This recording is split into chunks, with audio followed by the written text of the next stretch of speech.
assim, ó. Tá? Vai.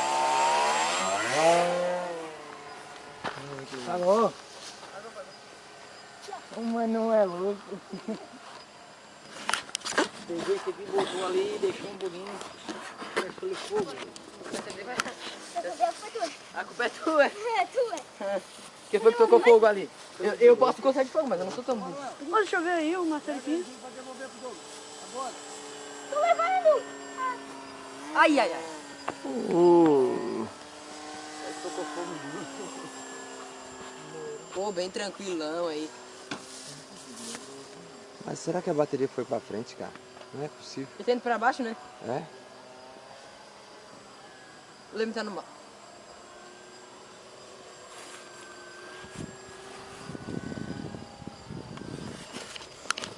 Vento, vento.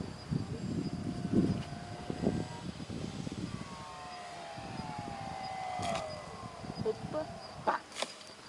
Isso aí foi bem certinho. Pega lá pra mim.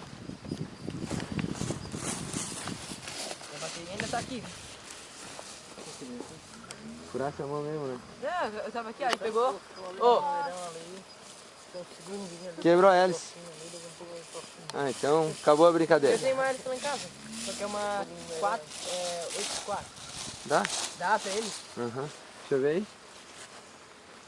Não, só entortou, né? O rebro. Roberto, Segura aí pra mim. tá esse carro. Eu não quero lá. Já pé. Não, por hoje já deu, né? A bateria já dá, tá pouco aqui. Não, tá voando legal. Nós só tem que arrumar lugar para essa bateria ali atrás. Ali. Aí esse espaço segunda-feira lá na loja, eu vou te dar um velcro, ó. Vou te dar um velcro para te colar aqui, ó. Entendeu? Para te colar a bateria ali. Tá entendendo? Tá. O meu dá pra voar. Desligasse o rádio? Não, liga o rádio. Ó. Primeiro liga o rádio, depois liga a bateria. Depois desliga a bateria. Desliga a bateria e agora desliga o rádio. Isso? Sempre tem que prestar atenção nisso aí que é perigoso. Como é que é, como é que é, como é que é? Primeiro liga sempre o rádio. Tá, depois a bateria. Depois a bateria.